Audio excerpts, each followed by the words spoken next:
ரொம்ப இம்பார்ட்டண்ட்டான ஒரு விஷயத்த சொல்கிறேன். இந்த ஃபஸ்ட் மார்க் வாங்குறவங்கள பார்த்தாரெல்லாம் மிரளாத. ஃபஸ்ட் மார்க் வாங்கணும்னு பயப்படாத. நல்லா புரிஞ்சுக்கோ. புரிஞ்சுக்கிட்டு அட்டன் பண்ணு. விஷயங்களை புரிஞ்சுக்கிறது தான் ரொம்ப முக்கியம். சார் சொன்னார்ல, ஒரு 2 லாங்குவேஜ் 3 லாங்குவேஜ் கற்றுக்கோங்கன்னு. சும்மா சாதாரணமாக தானே இருந்தது அவர் பேசினது. நான் நேரில் சந்தித்தேங்க அந்த பிரச்சனையை. இந்த ஜிடி நாயுடு ஸ்கூல் இருக்குல்லங்க கோயம்புத்தூரில், அங்கே கீழே ஒரு அந்த ஸ்கூலுக்கு ஒரு சின்ன லெபார்ட்ரி ஒன்று இருக்குது. நாங்கள் போயிருந்தேன், கோபால் சாரை பார்க்குறதுக்கு போயிருந்தேன். கீழே போனால் ஒரு சின்ன குழந்தை கார்பென்ட்ரி ஒர்க் பண்ணிட்டு இருக்குங்க, 8ஆம் கிளாஸ் புள்ள. எனக்கு தெரியல, நான் இந்த வார்த்தையை சொல்கிறேன், உன் மனசில் எந்த மாதிரியான வெடிப்பை அது விதையாக உட்காந்து அது உன் மனசில் வெடித்து அது செடியாக கிளம்போன்னு எனக்கு தெரியாது. நான் பிரார்த்தனையோடு இதை சொல்கிறேன். இது செய் இது செய் இது செய்யன்னு நான் சொல்ல மாட்டேன். எனக்கு அப்படி சொல்ல தெரியாது. எப்படிலாம் செய்யலான்னு சொல்லுவேன், எப்படிலாம் வாழ்க்கையில் கொண்டு போகலாம், உன்னை கொண்டு போகலான்னு சொல்லுவேன். அவ்வளோதான், அதை மட்டும் பிடிச்சிக்கோ.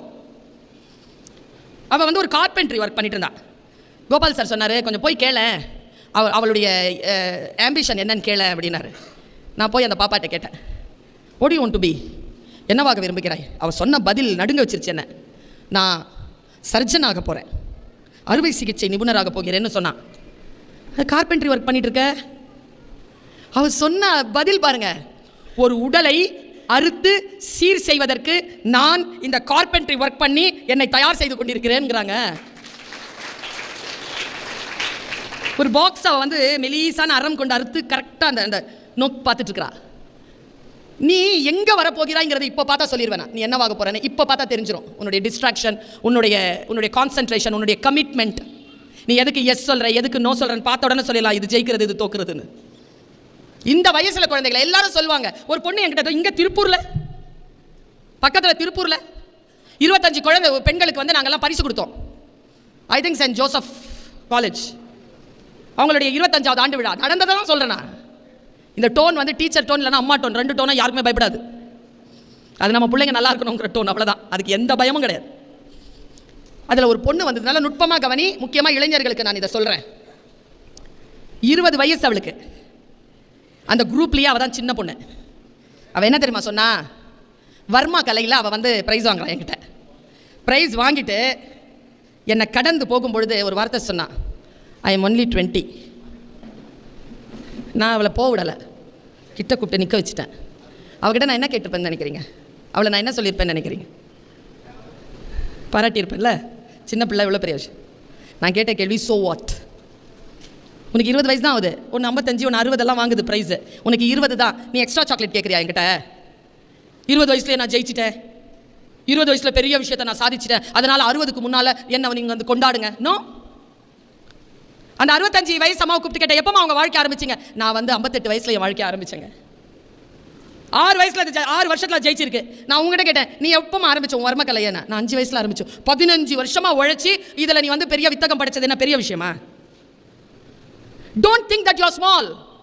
நான் இவ்வளோன்னு இருக்கிறேன், நான் சின்னவ, எனக்கு இவ்வளோலாம் வேணும். நோ. சாணக்கியனை கை காட்டி கேட்குறாங்க, நீ படிக்கிறதுக்கு லாயக்கெல்லாம் உன் கையில் அந்த கல்வி ரேகை இல்லைன்னு உடனே அவர்கிட்ட கேட்டார். சாணக்கியன் கேட்டார் அவர் குருநாதர் கிட்ட, இதில் எங்கே அந்த ரேகை வரும்னு. அவருக்கு ஏதோ கோடி கிழிச்சு காய்ச்சிருக்காரு, இங்கே தான் அந்த ரேகை வரும்னு. தன்னுடைய இடுப்பில் வச்சு அந்த குறுக்க வாத்தியை எடுத்து அதை கிழிச்சிட்டு, இப்போ ரேகை வந்துருச்சு, இப்போ நான் படிக்கலாமான்னு கேட்டானா சாணக்கியன். வயசெல்லாம் நான் என்னுடைய பேச்சு பயணத்தை தொடங்குகின்ற பொழுது எனக்கு வயது 12. 6th ஸ்டாண்டர்டில் ஆரம்பிச்சேனா என் வாழ்க்கையை. பயணங்கள் அப்படித்தான், சிறிய வயதில் தான் வாய்க்கும். முத்துனா பெருசாக 44 45 வயசில் தான் நீ வாழ்விய தொடங்குவிய. நான் சின்ன பிள்ளை, என்னால் இவ்வளோலாம் முடியல. இந்த அம்மா அப்பா இருக்கிறீங்களே, டீச்சர்ஸ் இருக்கிறீங்களே, அவங்களுக்கு ஒரு விஷயம் சொல்கிறேன். ஈகோ இல்லாமல் இருங்க. குழந்தைங்களுக்கு படிப்பு சொல்லி தரும்போது பெரியவங்க இருக்கிறோம்ல, சட்டுன்னு சின்ன பசங்க மேலே கோவம் வந்துடுது சுரீல்னு. அப்படி ஒன்று கிடையாதுங்க. சார் முன்னால் பிறந்ததுக்கும் நான் பின்னால் பிறந்ததுக்கும் என் கான்ட்ரிபியூஷன் எதுவும் இல்லையே. ஆனால் அவருடைய வயதில் அவர் கிடைத்திருக்கக்கூடிய அனுபவங்களை நான் மதிக்க வேண்டும். மதிக்க கற்றுக்கொண்டால் என் வாழ்க்கை நன்றாக இருக்கும். அவருக்கு அதனால் எந்த பயனும் கிடையாது. அவர் பாட்டுக்கு போயிட்டே இருப்பார். அதான் அவர் வயது அனுபவம். உங்கள் எல்லாருக்குமே நான் ஒரு ஆயுதத்தை கொடுத்துட்டு போகிறேன் இன்னைக்கு. வாழ்க்கையில் ஜெயிக்க வேண்டும் என்றால் 2 விஷயத்தை ஆயுதத்தை கையில் எடுத்துக்கோங்க. எலிஃபென்ட் இருக்குல்ல, எலிஃபென்ட். நியூயார்க் யூனிவர்சிட்டியில் எலிஃபென்ட் ஈட்டிங் டெக்னிக்னு ஒரு டெக்னிக்கை ஸ்டூடெண்ட்ஸ்க்கு ஒருத்தர் ப்ராஜெக்ட் போட்டு சொல்லி கொடுத்துருக்காரு. Elephant eating technique. என்னடா அப்பா இது எலிஃபென்ட் ஈட்டிங் டெக்னிக்னா? ஒரு யானையை சாப்பிட முடியுமா? ஒரு யானையை சாப்பிட முடியுமா? முழு சிக்கனையே சாப்பிட்றதுக்கே முடியாது. பெரிய யானை எப்படி சாப்பிட்றதுன்னு டெக்னிக். என்ன செய்யணும்னா, இப்போ 60 days இருக்கா, 60 அதை பிரிச்சுக்கணுமா. ஒரு நாளைக்கு 24 மணி நேரம் இருக்கா, 8 மணி நேரம் தூங்குறதை ஒழிச்சிட்டு மீதி இருக்கிற அந்த 16 மணி நேரத்தை பீஸாக போட்டுக்கணுமா. சிலது ஃப்ரீஸ் பண்ணிடணுமா, சிலது வெளியில் சாப்பிட்ற மாதிரி வைக்கணுமா.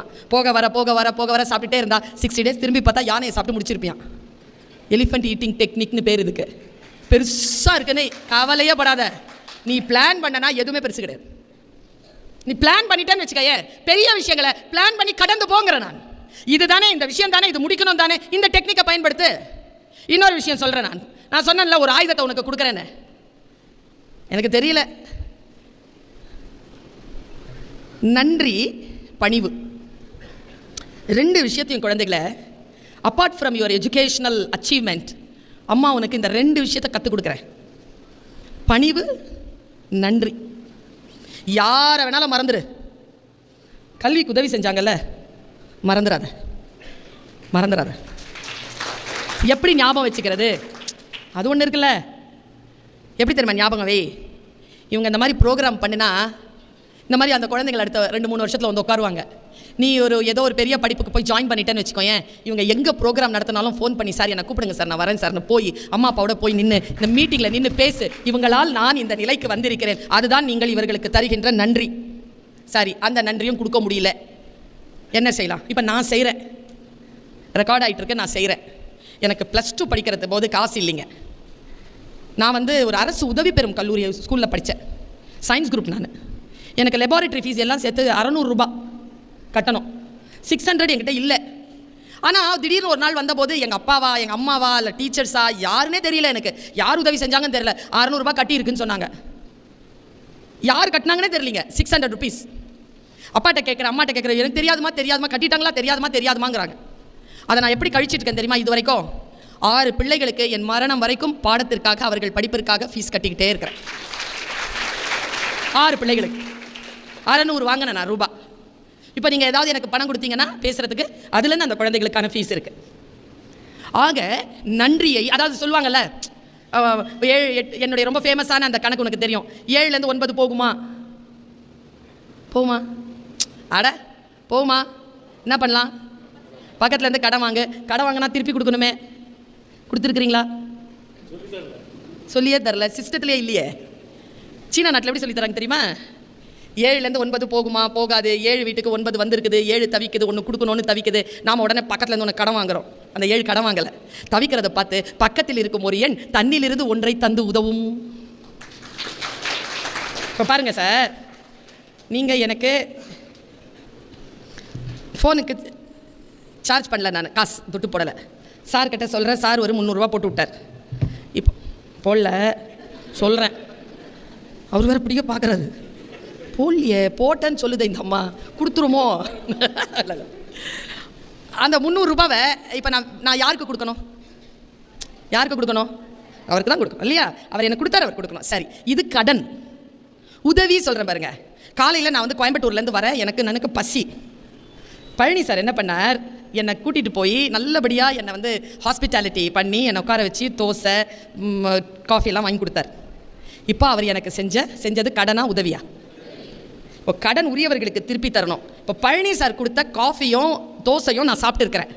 வீட்டுக்கு போன உடனே சென்னையிலேருந்து சரவணா பவனோ அல்லது A2Bலேருந்தோ ஒரு பார்சல் பண்ணி காஃபியையும் ஒரு தோசையும் பழனி சாருக்கு பார்சல் பண்ணலாமா? இல்லை. அது எங்கே கொடுக்கணும் தெரியுமா?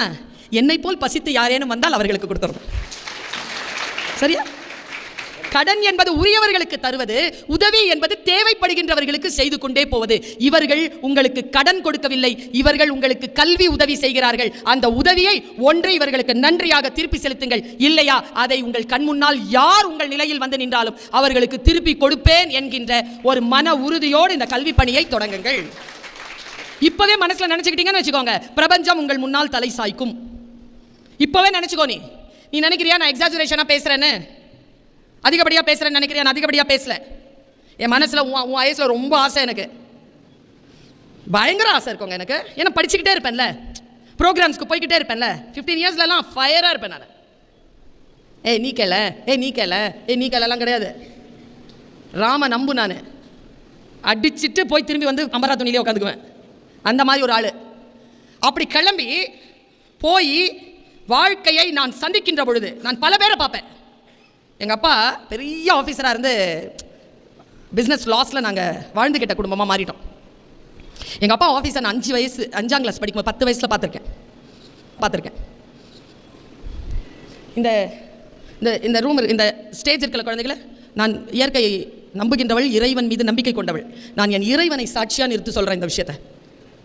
இந்த மாதிரி ஒரு இவ்வளோ பெரிய ஆஃபீஸர் எங்கள் அப்பாவுக்கு உள்ளே நுழைஞ்சார்னா இந்த இந்த இது இருக்குல்ல ஸ்டேஜ், அங்கே உட்காந்துருப்பார். ஒரு சேர் இருக்கும், பெரிய டேபிள் இருக்கும், 6 அடிக்கு டேபிள் இருக்கும். நான் நினைப்பேன், நானும் பெரிய ஆளானா இந்த மாதிரி ஆஃபீஸ் எனக்கும் இருக்கும். 10th ஸ்டாண்டர்டில் அதுக்கு நான் உருவமே கொடுத்துட்டேன். இவ்வளோ பெரிய ஹால், 4 அடி 4 அடிக்கு ஒரு மெரூன் கலரில் டேபிள், பெரிய கருப்பு சேர், அதில் ஒயிட் டவல், எனக்கு முன்னால் ஒரு 20 சேர், வெளியில் வந்தேன்னா ஒரு 3 அலுவலக பணியாளர்கள், எனக்கு முன்னால் ஃபைல் எடுத்துகிட்டு போகிறதுக்கு ஒருத்தர் ஒயிட் ஷர்ட் போட்டுட்டு, வெளியில் வந்தேன்னா போர்ட்டிகோவில் ஒயிட் கலரில் ஒரு கார். கனவு பார்த்தேன்னா, இப்போ நீங்கள் எல்லோரும் மதுரைக்கு வாங்க, என் ஆஃபீஸ் அப்படி தான் இருக்குது. 4 நாள் ஆச்சு எனக்கு இனோவா கார் கொடுத்து, தமிழ்நாடு அரசுன்ற போர்ட் போட்டு இனோவா கார் கொடுத்து 4 நாள் ஆச்சு. நிற்கிதாங்க உலக தமிழ் சங்கத்துக்கு வாங்க. நான் ஒன்றும் நல்ல ஸ்டூடியஸான பொண்ணெல்லாம் கிடையாது, 58 மார்க் தான். ஆனால் என்ன வாழ்க்கையில் எம்ஏ முடிக்கும் போது யூனிவர்சிட்டி ரேங்க் நான் தாழ்ந்தே கிடக்கல. அடுத்த அடுத்த அடுத்த அடுத்த ப்ரோக்ரஸ் காட்டுங்கிறேன் நான். இன்னைக்கு இருக்கிற மாதிரி நாளைக்கு இருக்காத, நாளைக்கு வளர்ந்து காட்டு. இது போதும்னு நிற்காத, அடுத்தது என்னன்னு யோசி. பென்சிலிருந்து கிரீன் பென்னுக்கு போயிருக்கேன் நான். என்னைக்காவது நீ யோசியா ஏன் படிக்கணும்னு அம்மாவை நினச்சிக்க. ஏன் படிக்கணும்? பென்சிலிருந்து கிரீன் பென்னுக்கு போகலாம், அதனால் படிக்கணும்னு நினச்சிக்கோ. இந்த அதே மதுரையில் தான் கைதிகள் இருக்காங்கல்ல, ஆயுள் கைதிகள், அவங்களுக்கு ஒரு மோட்டிவேஷன் ஸ்பீச்சுக்காக கூப்பிட்டாங்க என்ன. அப்போது வந்து 3 வருஷத்துக்கு முன்னால், நீங்கள் இன்றைக்கும் வந்தீங்கன்னா அந்த ஒரு ஹலோ மேடம் சார் ரீல்ஸ் பார்த்துட்டு இருக்குது ஒன்று, நியாயமா இது? நான் சொல்கிறது அதுக்கு புரியல. இந்த ரத்த கண்ணீர் படம் பார்த்துருக்கீங்களா? அதில் வந்து அந்த டைலாக் ஒன்று வைப்பார் நடிகவேல், ஹூ இஸ் திஸ் அப்படி. என்னடா இப்படி கேட்குற? அவர் தான் சந்திராவின் அப்பா. ஓ அப்பன். இங்கே என்ன பண்ணுறார்? என்னடா இப்படி கேட்குறேன்? அவர் ஏதோ டைலாக் வந்து உடனே அவர் சொல்வார், தவா தம்பி தலையில் அடிச்சுக்கிட்டு சொல்வார், ஐயோ கடவுளே இவன் பேசுறது எனக்கு புரியல, நான் பேசுறது இவன். நம்முடைய வாழ்க்கையில் வரும் டிஸ்ட்ராக்ஷன் வரும். நீங்கள் என்ன இந்த பிள்ளைய சொல்கிறீங்க, அது சின்ன பிள்ளை, அது சொல்கிற பேச்சு கேட்கறது இல்லைன்றதுனால தான் உட்கார வச்சு மாலை போட்டிருக்காங்க. விரதத்தில் சாமிக்கு போய் நில்லு முன்னால் அப்படின்னு தன்னைத்தானே வடிவமைத்து கொண்டு இருக்கிறான். அந்த பையனும் சும்மா இல்லை, டிஸ்ட்ராக்ஷன் அந்த பிள்ளையும் சமாளிச்சுட்டு தான் இருக்கு. குறையில்லை. நமக்கான டிஸ்ட்ராக்ஷனை நாம தான் சரி பண்ணணும், அடுத்தவங்க சரி பண்ண மாட்டாங்க. அதுதான் என் பேச்சினுடைய இலக்கே. வாழ்க்கை உனக்கு வாய்ப்புகளைத்தான் தரும், வெற்றிகளை தரவே தராது. வாய்ப்புகளை யார் ஒருவர் பயன்படுத்திக் கொள்கிறோமோ அவர்கள் வெற்றியாளர்களாக உயர்கிறோம். வெற்றி வாய்ப்பு தான். இதோ இந்த வாய்ப்பு, நானும் அஸ்வினும் பேசினதுன்றது வாய்ப்பு. அதிலிருந்து நீ எதை கிரகித்துக் கொள்கிறாய் என்பதுதான். நான் சொன்னல, 2வது நன்றியும் பணிவும் 2. இன்னைக்கு இருக்கிற குழந்தைகள் கிட்ட பணிவு இல்லை. கோச்சிக்காதீங்க. எங்கள் அம்மா அப்பா கிட்ட நாங்கள் காட்டின பணிவை நீங்கள் உங்கள் அம்மா அப்பா கிட்ட காட்ட மாட்டேங்கிறீங்க. எங்கள் அம்மாலாம் நம்ம முன்னால் உட்காந்துருக்கிற உங்கள் அம்மாவுடைய அம்மாலாம் ஸ்ருதி பாக்ஸ் ஃபிக்ஸ் பண்ணிடுவாங்கல்ல மேடம், நமக்கு அம்மா சுருதி உயரவே கூடாது. அம்மா கூப்பிட முடியுமா? பொள்ளையர்னு ஒன்று விழும். என்ன கத்துற பா, பணிவாக தான் சொல்லுவோம். இன்னைக்கு எங்கேயோ போகுது சுருதி. சொல்லட்டுமா? வாழ்க்கையின் உயர் ரகசியத்தை சொல்லுகிறேன். பணிவை ஆயுதமாக பயன்படுத்த கற்றுக்கொள்ளுங்கள். நமக்கு முன்னால் பெரியவர்கள் வருகின்ற பொழுது பணிவை காட்டுங்கள். நம்ம எல்லாருமே இப்போ பாருங்கள், உங்ககிட்ட ஒரு கேள்வி கேட்டேன்னா அதுக்கு பதில் வித்தியாசமாக இருக்கும், இவர்கிட்ட கேள்வி கேட்டால் வித்தியாசமாக இருக்கும். Generation gap. நம்ம எல்லோரும் லீவ் லெட்டர் எழுதுவோமா? நான் ஆரம்பிப்பேன், இப்போ எல்லோரும் முடிச்சிருவீங்க பாருங்கள். As I am suffering from fever, I request you to leave the school for 2 days. எழுதுவோமா? அப்படின்னு இல்லைங்க. நீங்கள் என்னென்னு எழுதுவீங்க? யுவர்ஸ். சொன்னதை திருப்பி சொல்லக்கூடாது. நீ என்ன சொல்லு? நீ என்னப்பா? யுவர்ஸ். உண்மையாக சொல்லு, என்னென்னு எழுதுவா? யுவர்ஸ். நீங்கள் சார் யுவர்ஸ் ஒபீடியன்ட்லி. இந்த ஜெனரேஷன் போயிடுச்சு. ஒபீடியன்ட்லின்னு எழுதுகிற ஜெனரேஷன் போயிடுச்சு. Truly, faithfully. இந்த ஒபீடியன்ட்லின்னு ஏன் எழுதுறது இல்லைன்னு டீச்சர்ஸ் யோசிச்சிருக்கீங்களா? ஈ முன்னால் வரணுமா ஐ முன்னால் வரணுமான்றது டவுட்டு. Spelling mistake. ட்ரூலியில் வந்து எவ்வளோ ட்ரூ இருக்கோ அவ்வளோ எள்ளு, ஃபெய்த்ஃபுல்லியில் எவ்வளோ ஃபெய்த் இருக்குதோ அவ்வளோ எள்ளு. பணிவு என்பது ஆயுதம். ஒன்றும் இல்லை, இந்த பெரியவங்க கிட்ட ஒரு சின்ன ஜெஸ்டர் காட்ட அள்ளி கொடுத்துருவாங்க. என்ன அப்படின்னா முடிஞ்சு போச்சு, போன்றுவாங்க. பணிவுடன் இரு. எங்கள் அம்மாட்ட நான் பணிவாக இருக்கிறேன். எங்கள் அம்மா எல்லா நகையும் எனக்கு கொடுத்துருச்சு, ஆயுதம். ஆனால் நகை மட்டும் இல்லை, எங்கள் அம்மா என் கூட தான் இருக்காங்க. அதை விட பெருசு என்ன? அன்பாக இருப்பதும் பணிவாக இருப்பதும் மிகப்பெரிய சக்தி நிலை குழந்தைகளை. இப்படி உங்கள் கோபத்தை இப்படி நீங்க ஒரு முடிவு பண்ணிட்டீங்கன்னா உங்க பேச்சை நீங்களே கேட்க மாட்டீங்க. அப்ப எப்படி வாழ்க்கையில் முன்னேற முடியும்? என்ன இருந்தாலும் உங்களுடைய மூடு, உங்களுடைய விஷயத்தை கெடுத்துக்கொள்ளாமல் இருப்பது. நான் இப்படி சொல்றேன், நான் சொன்னேன் இல்லையா, இந்த ரெண்டு விஷயத்தை முடிச்சிடறேன் சார், 5 மினிட்ஸ்ல முடிக்கும். ரெண்டே விஷயம் தான் உங்களுக்கு சொல்லி போகிறதுக்கு. கைதிகள் இருக்காங்க, அந்த கைதிகள் சொல்லும்போது தான் இந்த பிள்ளை வந்து அதை டிஸ்ட்ராக்ட் பண்ணிருச்சு. மதுரையில் ஆயுள் தண்டனை கைதிகள், பாளையங்கோட்டையில், வேலூரில், சென்னையில், இந்த 4 இடங்களிலும் இருக்கக்கூடிய ஆயுள் தண்டனை கைதிகளுக்கு ஒரு மோட்டிவேஷன் ப்ரோக்ராம் பண்ணணுன்ட்டு ஒரு 10 மோட்டிவேஷனல் ஸ்பீக்கர்ஸை நோட் பண்ணி கொடுத்துருக்காங்க. அவங்க எல்லாத்துலேயும் நிறைய டிக் பண்ணது, இவங்க வரணும், இவங்க பேச்சு நல்லா இருக்கும்னு சொன்னது என் பேரா போச்சு. என்னை கூப்பிட்டு மோட்டிவேஷனுக்கு மதுரைக்கு கூப்பிடுறாங்க. 3 வருஷத்துக்கு முன்னால் அவங்க என்ன விழாவுக்கு கூப்பிட்டாங்கன்னா, கைதிகள் வந்து கைவினை பொருட்களோ சாப்பாடோ தயாரி பண்ணும்போது அதை கொண்டு வந்து விற்கணும். ஃப்ரீடம்னு ஒரு கடை இன்றைக்கும் இருக்காங்க, ஃப்ரீடம் அங்காடின்னு போட்டிருக்கு. அதுக்கு நான் தான் உத்காட்டன், நான் தான் ரிப்பன் வெட்டினேன். இந்த டிஜிபியா, அப்போது அந்த சிறைக்கான டிஜிபியாக இருந்தவர் மிஸ்டர் அம்ரீஷ் கெஜ்ரிவால் அப்படிங்கிற ஒருத்தர், நல்ல ஒரு 6'3" இருப்பார் அவர், ஹைட், வடநாட்டுக்காரர், தமிழ் பேசுவார், ஓரளவுக்கு புரிஞ்சுக்கிறார். ஆனால் அவர் ரொம்ப ஆச்சரியப்பட்டார். உங்கள் பேச்சு அவ்வளோ பேர் சொன்னாங்க மேடம். வந்து ப்ரோக்ராம் ஆரம்பிக்கும் பொழுதே மணி 6:30 அவர் பேசி முடிய நான் பேசுகிறேன் 7:30, 7:40 ஆகுது. 7:40க்கு நான் கிளம்பி ஆகணும், ஏன்னா 8:30 மணிக்கு எனக்கு ஃப்ளைட். வெளியில் வரணும். அன்றைக்கி தெற்கு மாட வீதியில் விழா. சிறையிலிருந்து அங்கே ஏர்போர்ட்டுக்கு போகிறதுக்கு 40 மினிட்ஸ் ஆகும். ஆனால் ரொம்ப ரஷ். உடனே என்ன தெரியும் பண்ணார், அந்த எஸ்பி, அங்கே இருந்த எஸ்பி, ஜீப் எடுப்பா அப்படின்னார். நான் பேசி முடிக்கிறேன் 9:45. நான் 20 மினிட்ஸில் போனால் தான் 20 நிமிஷத்தில் இது கதை மூடிடும், ஏர்கிராஃப்ட் கதை மூடிடும், அப்புறம் உள்ளே போக முடியாது. மேக்ஸிமம் 25 மினிட்ஸ் இருக்குது. வண்டி எடுப்பானார். வண்டி எடுக்கிறோங்க. நான் இதை பதிவாயிட்டு இருக்கு, நான் சொல்கிறேன், குழந்தைகளே ஒன்றுமே இல்லை, குழந்தைகளை படிச்சிருங்கிற. இவங்க சொல்கிறாங்க, அவங்க சொல்கிறாங்க, அம்மா சொல்கிறாங்க, அப்பா சொல்கிறாங்க, திறந்து உட்காந்து படி. நீ படித்தா என்ன நடக்கும்ன்றத சொல்கிறேன். அங்கே மிஸ் பண்ணிட்டேன்னு வச்சுக்கோங்க, நீ என்ன மிஸ் பண்ணுறனே தெரியாத விஷயங்களை மிஸ் பண்ணுவே. நீ பாரு. வண்டி எடுப்பானார் எஸ்பி. வண்டி எடுத்தாங்க. டிரைவர் உட்காராருங்க டிரைவர் சீட்டில். எஸ்பி சார் போய் முன்னால் உட்காராருங்க.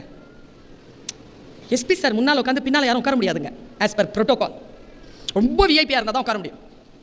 முன்னால் உட்காராரு எஸ்பி. உட்காருங்க மேடம் அப்படின்னாரு. நான் பின்னால் உட்காரேன் சார். முழு கூட்டம், இந்த மாதிரி கூட்டம் இப்படி போயிட்டு இருக்கு தெற்கு மாட வீதியில். என்னுடைய அந்த ஜீப்பை அந்த கூட்டத்துக்கு நடுவில் இப்படி கொண்டு வர்றாரு எஸ்பி சார்.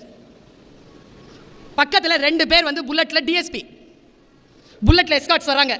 என்னை கொண்டு போய், நான் அந்த ஃபோட்டோஸ் இருந்தால் சாருக்கு வந்து நான் ஷேர் பண்ணுறேன், நீங்கள் குரூப்பில் இருந்தீங்கன்னா நீங்கள் பாருங்கள். அது போயிட்டுங்க, நான் நிற்கிறேன். 8:05 உள்ளே போயாச்சு. கெஜ்ரிவால் சார் முன்னால் நிற்கிறார், Amrish Kejriwal. Madam thank you so much for your participation, please come madam அப்படின்னாரு. உள்ளே போகிறோம். ஃப்ரீயாக சீக்கிரமாக, என்னோட சூட்கேஸில் ஒன்றும் எலக்ட்ரானிக் ஐட்டம்ஸ் இல்லை, சீக்கிரமாக ஃப்ரீ ஆகிடுச்சு. அப்போ எஸ்பி சாரில் have a nice trip madam அப்படின்ட்டு சொல்லி போனார். அப்போ டிஎஸ்பியாக இருந்த டிஎஸ்பி, அவருடைய கேடர் என்னன்னு தெரியல, முத்துப்பாண்டின்னு ஒரு போலீஸ் ஆஃபீஸர். அவர் மேம் ஒரே நிமிஷம் மேம் அப்படின்னாரு. சார் இந்த காட்சி இல்லை மேடம், இதை நான் என் மகளுக்கு சொல்ல போகிறேன் மேடம். என்னது சார்? நீங்கள் யார் மேடம்? உங்களுக்காக கெஜ்ரிவால் சார் நிற்கிறாரு, உங்களுக்காக எங்கள் எஸ்பி சார் வந்து முன்னால் சீட்டில் உட்காந்துட்டு வராரு, உங்களை கூட்டிகிட்டு வந்து மரியாதையாக நாங்கள் வந்து ஒரு இடத்துல கொடுக்குறோம், எங்கள் துறையில் ஹையர் போஸ்ட்டில் இருக்கிறவங்க உங்களுக்காக நின்று இவ்வளோ பணியாற்றி இருக்கிறாங்க. நீங்கள் யாருன்னு யோசிச்சு பார்த்தேன் மேடம், நீங்கள் யாருமே இல்லை மேடம், உங்களுக்காக இல்லை மேடம் இந்த மரியாதை, நீங்கள் படித்த படிப்புக்கு தான் மேடம் இந்த மரியாதை. படிச்சிருங்க குழந்தைகளை. அதனால தானே காமராஜர் சொன்னார், படிப்பா. நான் இந்த காமராஜர் விழாவில் சொன்னேங்க, இந்த வாட்டி திருப்பத்தூரில் சொன்னேங்க, யாரும் அவரை படிக்காத மேதைன்னு மட்டும் சொல்லக்கூடாது.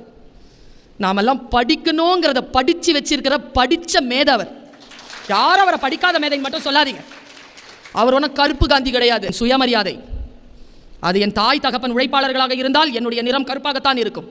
அது என்னுடைய மரியாதையின் அடையாளம். அது அதற்காக அவரை அந்த பெயர் கொண்டு அழைக்க வேண்டிய அவசியம் கிடையாது. அவர் இந்த தென்னாட்டின் காந்தி என்று வேண்டுமானாலும் சொல்லிக் கொள்ளுங்களே தவிர அவர் கருப்பு காந்தி கிடையாது. நான் சொல்லட்டுமா, இந்த உலகத்தில் நீங்கள் எந்த மிருகத்தையும் கூண்டல போட்டுடலாம், வேங்காயம் மட்டும் போடவே முடியாது. போட்டுச்சுன்னா அது உயிரோடையே இருக்காது. சிறுத்தை எலியா மாறிடுங்க. அதனால் தான் பாவேந்தர் சொன்னார், பூட்டிய இருப்பு கூட்டின் கதவு திறக்கப்பட்டது, சிறுத்தையை வெளியில் வா. எலியன உன்னை இகழ்ந்தவர் நடுங்கிட புலியன செயல் செய்ய புறப்படு வெளியே. நம்பினை இருளினை விளக்க செம்புட்பறவையே சிறகை விரி எழு பறன்னு சொல்லியிருப்பார். சிறுத்தைகளே, பசிக்கு பலியாகி விடாதீர்கள், சுதந்திரத்திற்காக காத்திருங்கள். அந்த கதவுதான் கல்வி. கல்வி என்கின்ற அந்த சுதந்திர கதவு உங்கள் வாழ்க்கையில் திறக்கட்டும். சுதந்திரமாக வெளியில் வாருங்கள். இந்த உலகம் உங்களுடையது. வானத்தில் பாருங்கள், நானும் ஒரு பறவை தான். நான் சிறுத்தைன்னு சொல்ல மாட்டேன், என்ன நான் பறவைன்னு சொல்லுவேன். நான் ராஜாளி பறவை, நான் பறந்து கொண்டிருக்கிறேன். ஒருவேளை நீ மீனாக இருந்தால் கடலில் நீந்து, மானாக இருந்தால் காட்டில் ஓடு, ராஜாளியாக இருந்தால் வானத்தில் பற, சிறுத்தையாக இருந்தால் இந்த உலகை இந்த காட்டை வெற்றிகொள். உனக்கான வாழ்க்கை உனக்கு என்று வந்திருக்கின்ற பொழுது அதை முழுமையாக தனி மனிதனாக தனி மனுஷியாக அதை நீ சந்திக்க வேண்டும். அந்த வெற்றி விழாவில் மீண்டும் உங்களை சந்திக்கக்கூடிய வாய்ப்பும் நிகழ வேண்டும் என்று சொல்லிக்கொண்டு வாய்ப்பளித்தமைக்கு நன்றி பாராட்டி அமைகிறேன். நன்றி, வணக்கம்.